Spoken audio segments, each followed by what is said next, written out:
Genesis chapter 35, verse 1 to 4. Easy English translation.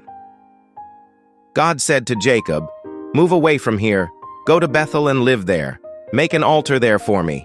I am God. I appeared to you when you ran away from your brother Esau." So Jacob spoke to his relatives, and he spoke to all who were with him. He said, "Hide the foreign gods that are among you. Make yourselves clean and put on clean clothes. Then we will set out and we will go to Bethel.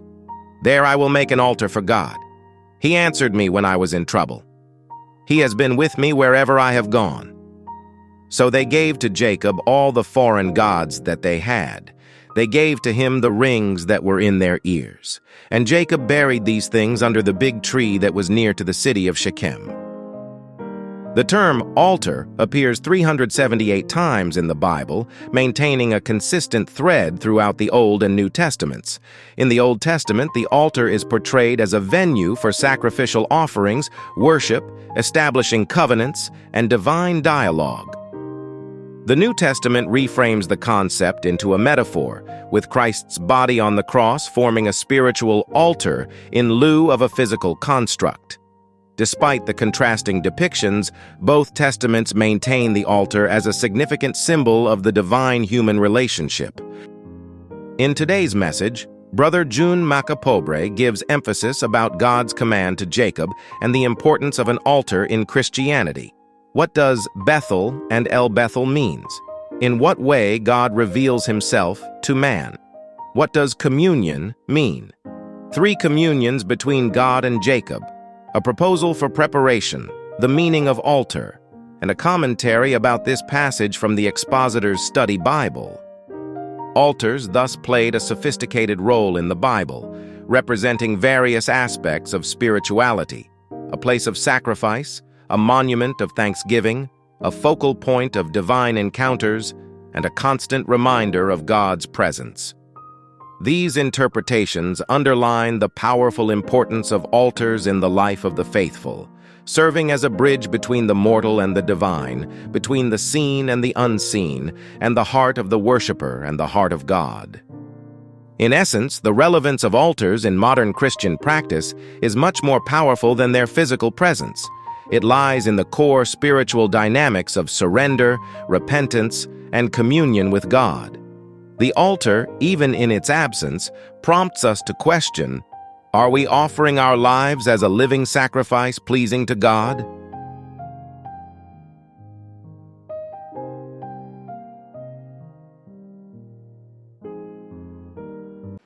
Kung mag-upod kita sa Ginoo, may himuon kita para sa Ginoo. Palakpakan na ito na Ginoo.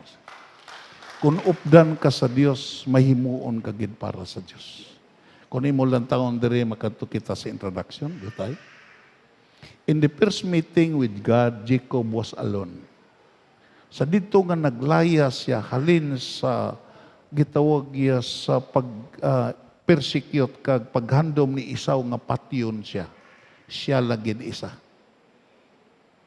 Kag dayon dito sa sina nga lugar sa Betel, nagsaad ang Ginoo nga updan siya kag indi siya pagpabayaan hangtod nga makabalik siya. Kag dayon sa pagbalik niya pila ka tuig, imo makita iya but from this time he has family and servant to meet God and approach God, and that's the power of influence.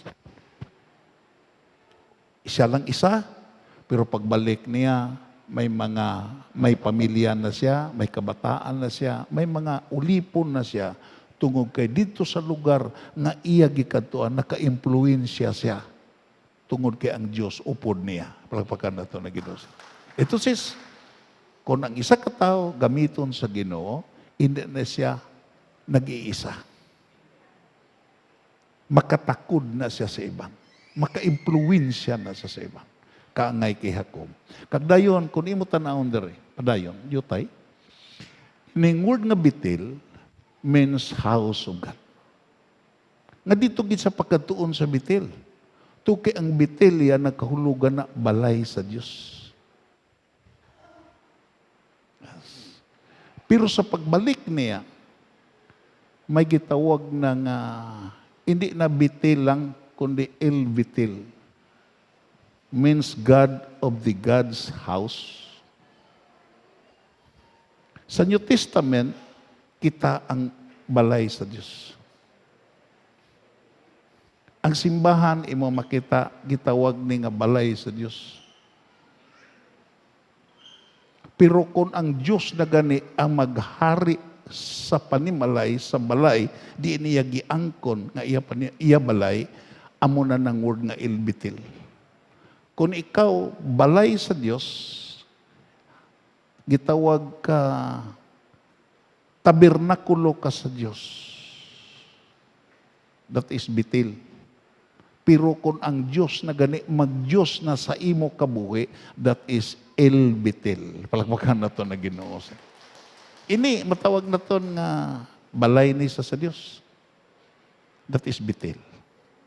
Pero kung ang Diyos na gani ang maghari diri sa aton, ang Diyos na ang dumala sa aton, kag ang Diyos na ang masunod sa aton sa sini nga gitawag giya simbahan, amo na ng word nga ilbitil. Palakpakan nato na Ginoo sini. Dayon kung padayonon naton, may mga butang tangalan taon. Ang hambal sa bersikulo 1, nakighambal gid ang Dios ay. Muna nga kung imo lang taon sa Pentecostal nga theology, hayag katama nga makabati ka nga ang Diyos naghambal gid sa akon.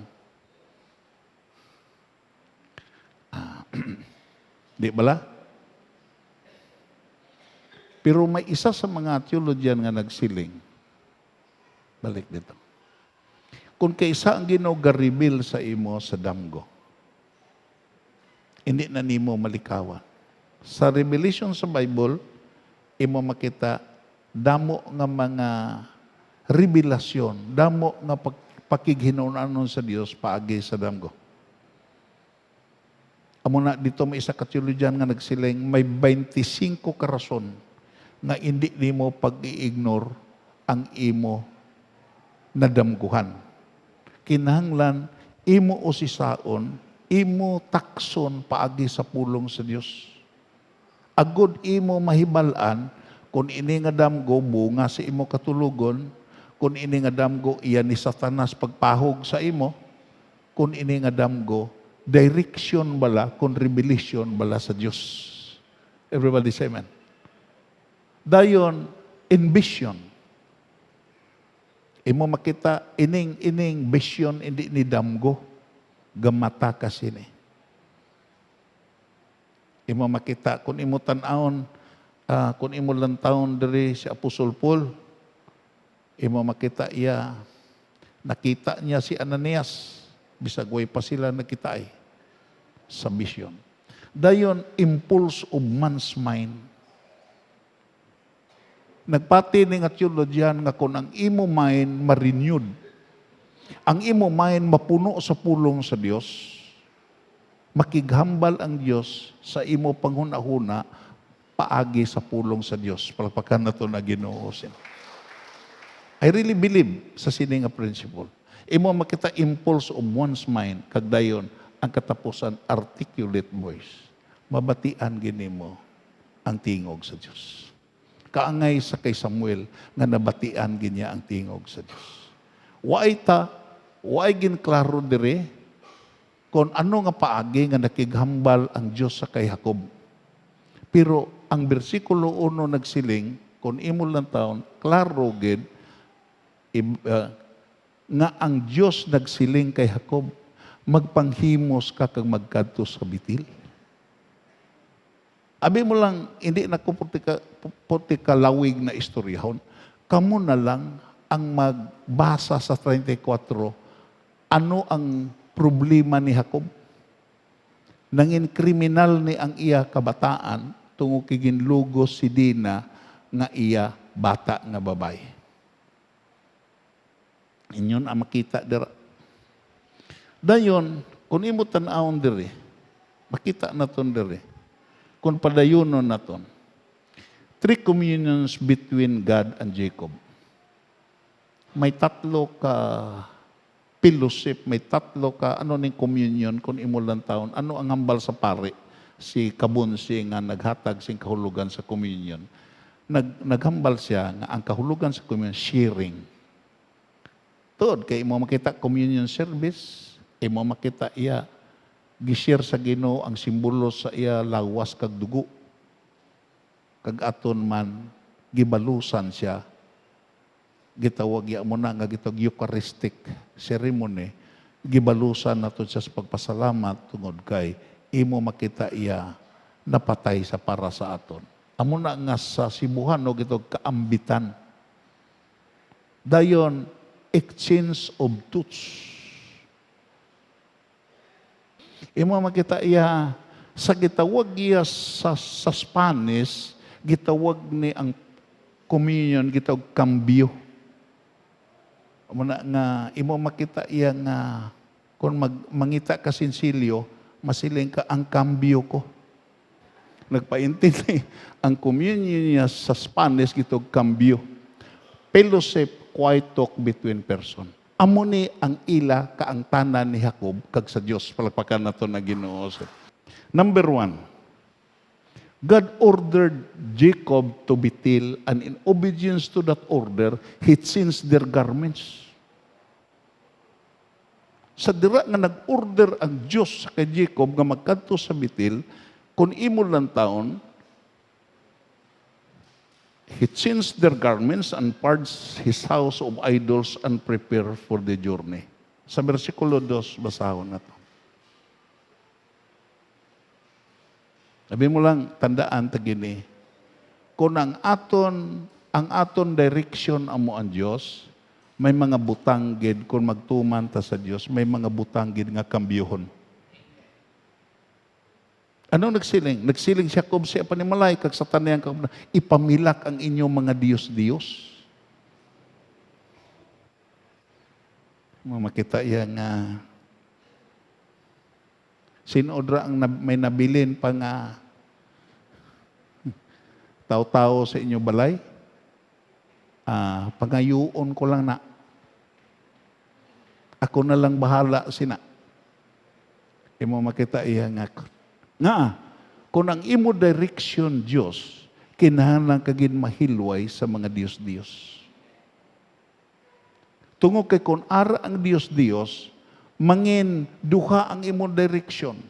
Posible nga patihan nimo ang imo Diyos-Diyos nga pariha sa Dios o sobra sa Dios. O himuon nimo ni nga alagyan pakadto sa Dios. Kag dayon magpakatinlo kamo. Siling pa sa isa sa revelation nga gitawag ginhatag sa kay Isayas sa naghingapos nga libro sa Isayas, imo makita ya nagsiling ang Ginoo siya, depart ye, palayo ka. Touch no unclean things because you are carrying the vessels of the Lord. Hindi ka magkaukaw sa matinlo. To kay nagadala ka sa suludlan nga iya sa Dios. Palpakan na to na Ginoo. Kag dayon imo magpakatinlo kamo kag mag-ilis ang bayo. Kung imo lang taon ang Revelation chapter 18, imo makita iya ang gitawag ang pag-ilis sa bayo, amo nang gitawag iya binuhatan nga matarong sa mga balaan. Palpakan na to na Ginoo. Pag-ilis kamo sing bayo bilang simbolo sang bag-o kag matinlo nga kabuhi. Ito sis kun mag-upod na gani ang Ginoo, mahimuon ka gid. Palakpakan na to na Ginoo. Hindi ka magpabilin nga amo lang gihapon. Siguro sa pagsugod ninyo of the night, bigyan ka sa Ginoo, itolerate ka sa Ginoo, pero sa dalayon nga muupod ka sa Dios, liwaton ka gid sa Dios, palakpakan na to na Ginoo. Because there's nothing permanent except change. Way permanente nga butang kung ikaw mag-upod sa Ginoo, amo gid ang pagkambyo. You will be molded according to the very image and likeness sa Ginoo nga nagluwas sa imo. Kag dayon kung imo tan-awon diri, imo makita iya nga biklin. Siling pa sa isa ka komentary, be clean, cleanse the body in token of the cleaning of your souls. Ito sis kung maintindihan ta. Nga din imo makita nga gapanglimpyo ta sa aton lawas, gapaligo ta, gailis ta sing bayo, tungo kay tuki na sa paglimpyo sa kalag. Palakpakan na to na Ginoo.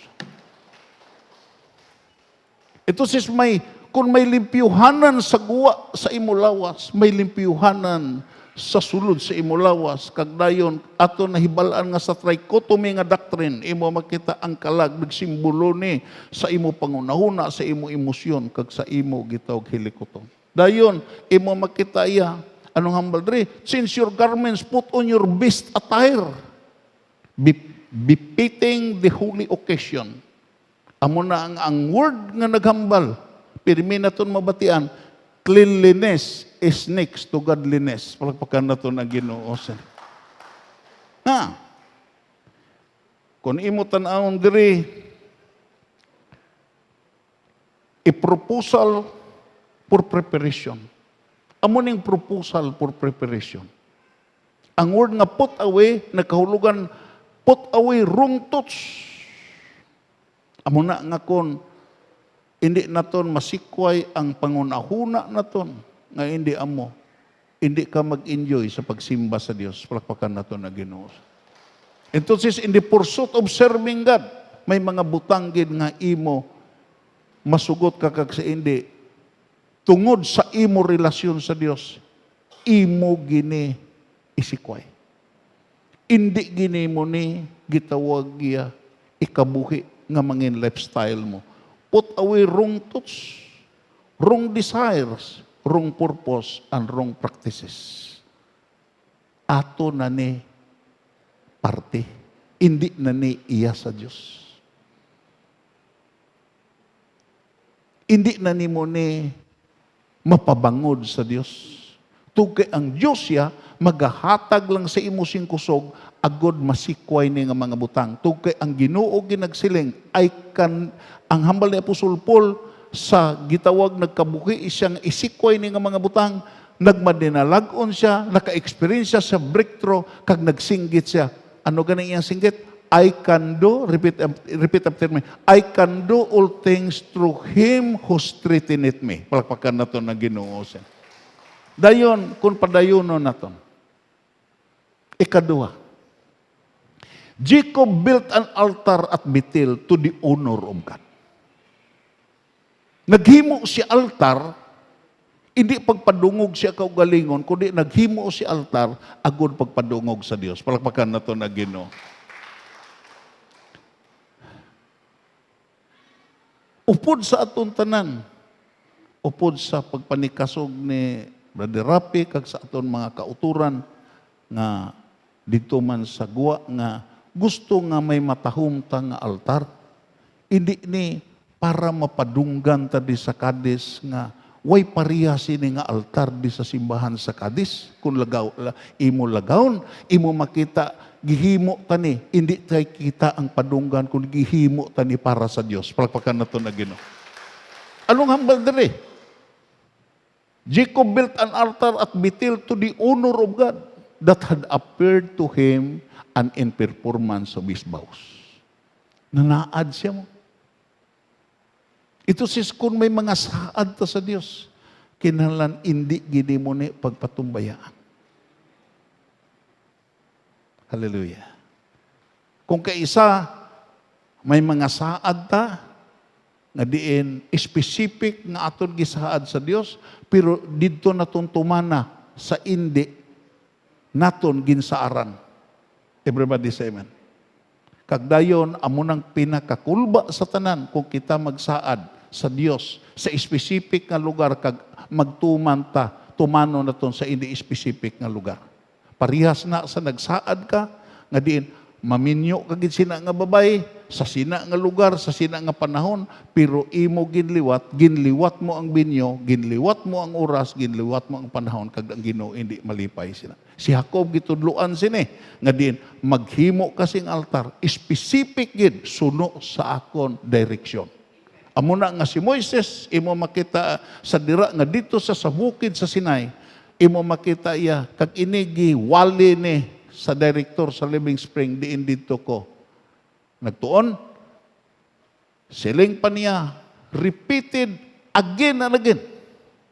nga diin siling sa Ginoo kay Moises, himo agid ang pattern nga akon gipakita sa imo.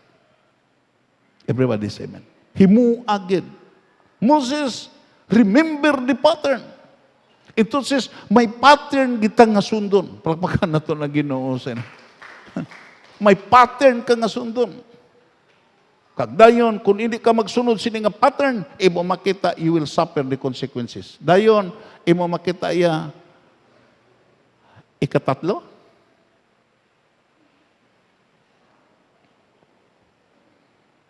kay hisgutan tani karon. God appeared to him again and confirmed the sins of his name. Nakikita ang Diyos. Gisugo siya. Nga mag-ilis, gisugo siya nga ipamilak ang mga Diyos-Diyos. Kagdayon, ginsugo siya nga maghimo sing altar. Kagdayon, imo makita, nakikita liwat ang Diyos sa iya sa 9 hangtod sa 13, nakikita ang Diyos sa iya, agod kambyuhan ang iyang ngalan, kag ang Diyos gusto makig-establishing covenant relationship sa iya. Palakpakan na ito na Ginoo. Amo ni ang hambal sa Diyos. Of which Jacob appearance, Jacob made a grateful acknowledgement. Tungod sini, imo makita nangin, grateful si Jacob sa pag-acknowledge sa binuhatan sa Diyos. Nga ginliwat ang iyang ngalan. Ang word ng altar, a table, platform, or elevated place on which the priest place is sacrificed as an offering to God. Amuning purpose sa altar. Ibutang dira ang sakripisyo kag ang imo offering sa Dios. Dayon ano pa? The nature of altar changed considerably during several centuries from Old Testament to the New Testament. Gaw, may pagkambyo. In addition to describing altars dedicated to God, the Bible speaks frequently as a meeting place of God and man. Nga may altar.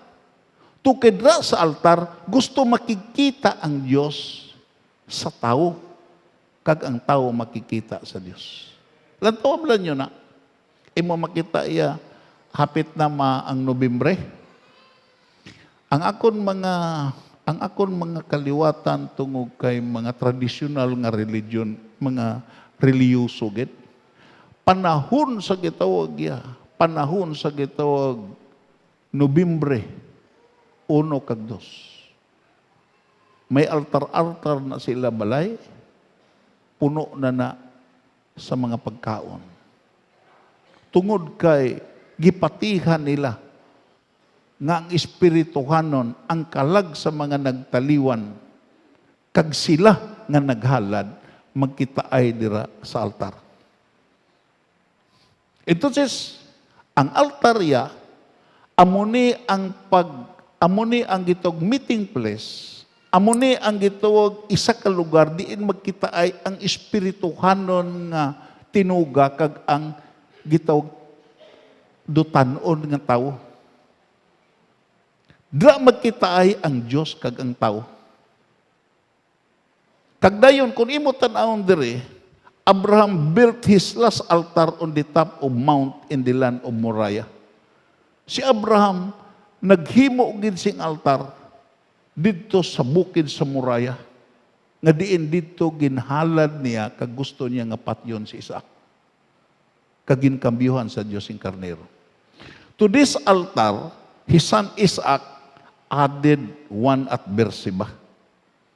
Kay balo ka nga imo makita iya ang gitog patriarchal nga monarchy naghalin kay Abraham, kay Isaac, kay Jacob. Kag even sa 12 ka kwan, balhin-balhin to ang ila kahimtangan. Gitawag to, way to sila ka permanente sa isa ka lugar. Pero imo makita sa lugar nga diin ila kadtuan, hindi ginla malipatan ang pagpatindog sing altar. Palakpakan na to na Ginoo. Kag seryoso ang Diyos kung magguba na ang altar. Sa dira nga nagguba ang altar sa panahon ni Ihab during sa pagdumala ni Prophet Elijah nawasak na ang altar. Nag-ani ang mga Israelinon sing pila ka tuig nga way ulan. Kung imo lang taon, pero kung imo tanaw ng kasaysayan sa kronikas, antes nag-ulan, ginaayo ni Elijah ang altar. Palakpakan na ito na Ginoo. Antes gipaulan sa Ginoo, ginaayo niya anay ang bato nga nawasak nga amo ang gitawag ya tungtungan sa offering nga diin pagadawaton sa Dios. Entonces, kung kita gitawag ya gapati ta sa altar, diin ikaw kag ako makikita sa Dios, kinahanglan ayuhon gini mo ang imo altar sa imo panimalay, sa imo personal, bisan pa sa sulod sa simbahan. Palakpakan na ito na Ginoo. Kag dayon, kung imo tanawon dre, padayon na ito. But the altar of the Old Testament, arena, were not restricted to offering of animals as sacrifice. Ang altarya sa Old Testament para gina nga dulutan sa mga sakripisyo. Dulutan sa mga inihaw nga mga sapat para sa Diyos. Ito kay nagsimbolo na sa kay Kristo Jesus. Pero hindi tanan ang kahulugan sa altar para sa animal sacrifices. Altar indicate occasionally. Pasahon na to. Gusto na ko nga we'll have to take this take emphasis in it. Altar indicates occasionally used to remind the Israelites of their heritage or to call attention to major events. Nagpaintindi ang altar gibutang na hindi lang kibutangan sa mga inihaw nga mga sapat, mga sakripisyo, kundi ang altar isa na kagitawag reminder sa imo sa mga dagko nga mga events, dagko nga mapagpamuhat sa Ginoo, dagko nga mga milagro nga ginhimo sa imo kabuhi, pagpadumdum sa imo nga dira sa sinang altar, nakikita ang Dios kag nagsulbad sa imo problema. Palakpakan na to na Ginoo sa ni. Tanong lang. Sometimes an altar might be used a place of refuge. Ang altar kung kaisa mo ning kadtuan sa gitawag kung wala ka na sing dalaganan pa sa dira nga diin imo makita iya si Adoniha nagproklamar sa iya kaugalingon subong hari kag dayon sa dira nga din giproklamar ni David si Solomon nga hari kag dayon ang iya mga upod nga nagproklamar sa iya nagtibulaag kog naglalagyo na kag siya ang nagbilin kag dayon nahadlok siya kay Solomon tungod kay imo makita iya kahibalogit siya, kamatayon ang iya dangatan. Abi mo lang, diin nagpauli siya doon niya. Nagpauli siya dito sa altar. Kagwala siya patya ni Salomon. Palapakan na ito na Ginoo. Nagpaintindi sa panahon nga din imo makita, ara ka sa ital-ital. Sa panahon nga ara ka sa kasamok nga daw hindi na nimo maintindihan ang imo kabuhi. Kinalan mahibalo ka, sa gahom sa altar diin dito ka makikita sa Diyos. Palapakan na ito na Ginoo. What a wonderful revelation. Amo na nagsugo gid ang Ginoo sa kay Jacob. Maghimo ka altar kay para sa akon, kay dito ko makikita sa imo. Amo nang pinakataon. Kagdayon kun imo tan-awon dere. The expositors study Bible. Dagambala. Siling pa siling at theologian. Sa New Testament ko no, altar was a type of Christ. Amo na nga sa aton altar may cross gid. Altar was a type of Christ and the death kag sa iya kamatayan. He would die on the cross in order to redeem fallen humanity. Napatay siya sa cross agod sa pagluwas gid sa aton. Ang pinakatahong balautod amo ni nga siguruhon sa tao amo gid ang iya kaluwasan. Isa sa milyonaryo dere nga sa gi-introduce siya dito sa kay ex-mayor Patrick.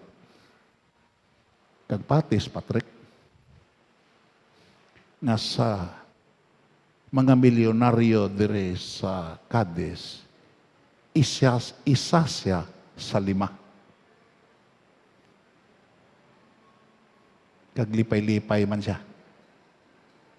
Pero sadra nga nangapi kami, ako sa gihambalan. Engko, sa imo edad, healthy ka na. Financially, stable ka na. Dayon nagnamilit sa amon nga iya mga amigo nga mabakasyon sa Singapore, mapaliwaliwa sa Singapore sa dason nga mga inadlaw. Pero sincero nga ako sige, pamalandong kasi imo kalagmigo. Nga, kung stable ka financially, healthy ka sa imo lawas, kailangan mag-isip ka nga may konsiderahan ka ang imo espirituhan nun nga kabuhi. Anong hambal ni Ginoong Hesus? Mag-ano si isa katao kung maangkon malang niya, maangkon niya ang bilog nga kalibutan kag ang kalipayan sini kung madula malang ang iya kalag. Waay sing bili nga magkakambyo sa kalag sa tao. Amuna nga imo makita iya nanaugid ang Ginoo kag nagbitay gid sa krus para sa pagluwa sa ato. Kag dayon nagsiling ini nga theologian, the expositor study Bible, para sa iya ang altar nga presente amo si Kristo Jesus. Pagpakan nato ni. Kaysa dira nga diin ara si Kristo Jesus, imo mahibalag, imo mamit, imo mapapakikitaan, kag imo ma-experience ang gugma sa amay, kag ang gahom sa balaan ng Espiritu. Pagpakan na ito na Ginoo. Kag dayon, it was the centerpiece of man's relationship with God in Old Testament time. Wow, what a wonderful revelation. It was the centerpiece of man's relationship with God in Old Testament times. And it continues to be such presently in the form of the cross. Abi mo lang, imo makita iya nga may krus kita. May mga simbahan karo ay na-krus eh.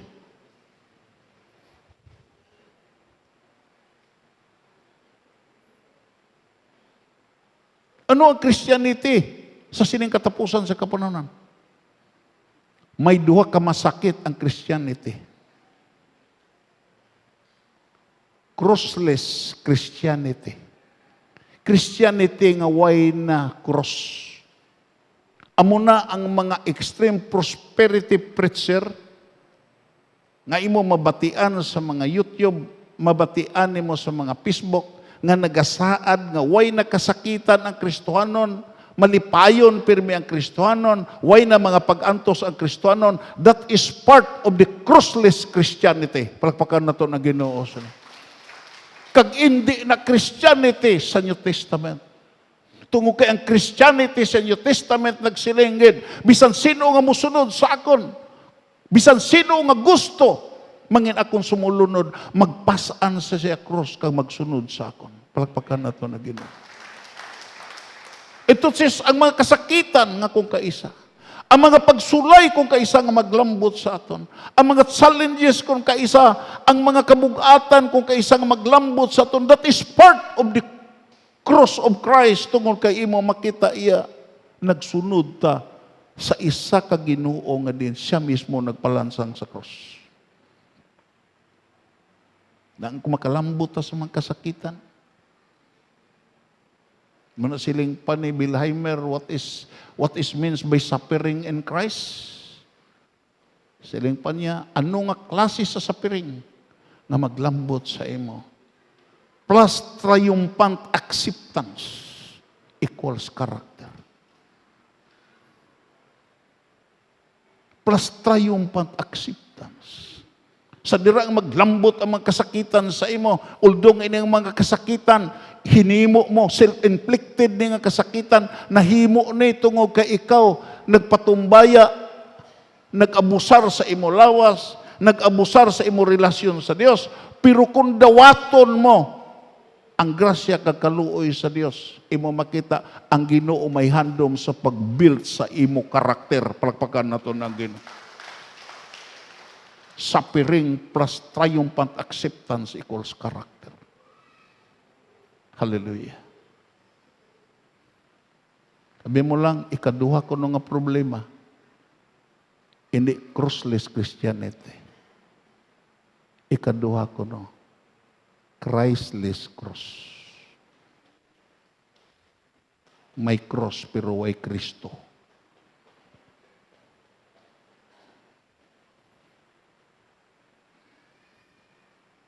Amo na problema. Tawablan ni mo na. Kita ni mo may mga matahom nga mga krusipiho. Kag sa krusipiho may nagbitay man. Pero gi-ignore ang nagbitay. Waay sunda ang isa nga nagbitay sa krus. Kita lain. We are not belong to the crossless Christianity nor to Christless cross.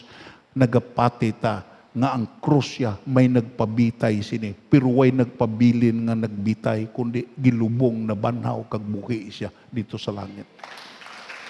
And that is the gospel.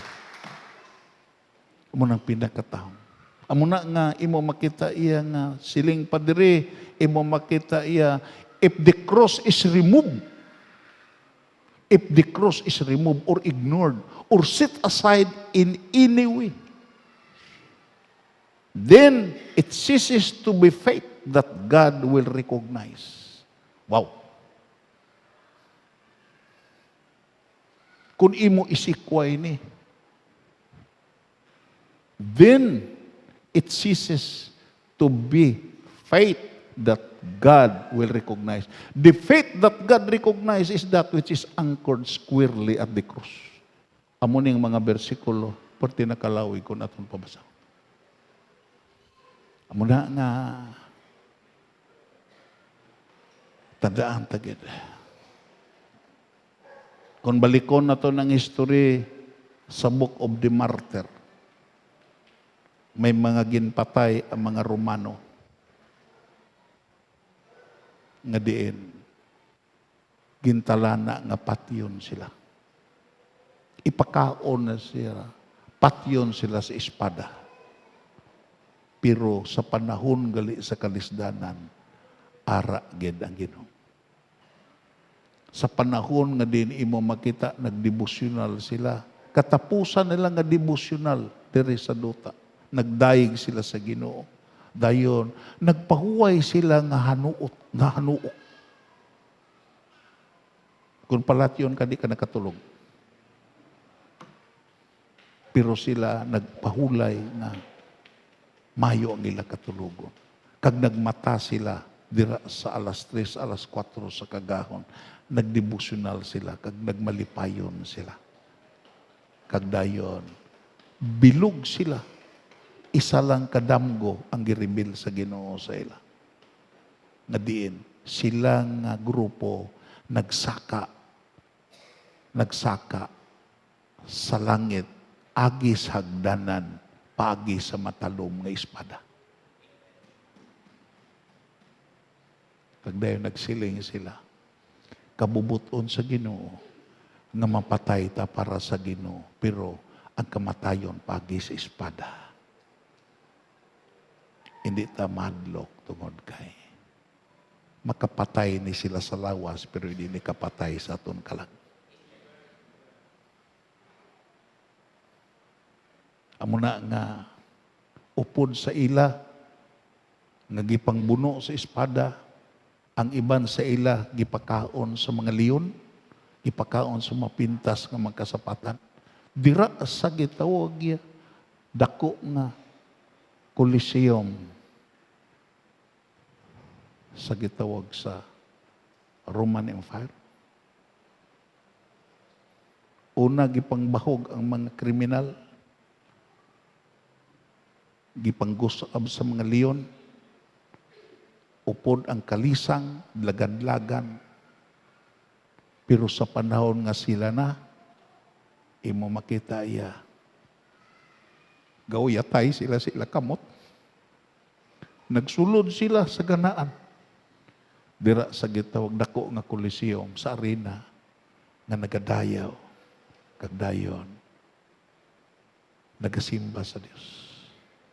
Gipanggusab sila sa leon, pero hindi kakakita nga diin imo makita. Nagkahadlok sila. Kag suno sa kasaysayan, sa history, may mga bata ang general nga nagtambong, may mga gobernador nga Romano, even mga senador kag mga proconsul na naugid. Kag harap-harapan nga nagsiling sa emperador, gusto kami mangin Kristohanon. To kay gusto kami nga may kaisog sa pag-atubang sa kamatayon, kaangay sini nga mga Kristohan. Ha? Ang Ginoo nangin altar nila. Palagpakan na ito na Ginoo. Muna nga si Apostol Paul sa antes siya duha ka version ginpaguyod sa kabayo sa Ostian Way. Ikaduha may version nga giutdan sa gibitay siya, giutdan siya giog. Pero imo makita iya, isa lang ang singgitan. For me to live is Christ and to die is gain. Palagpakan nato na Ginoo.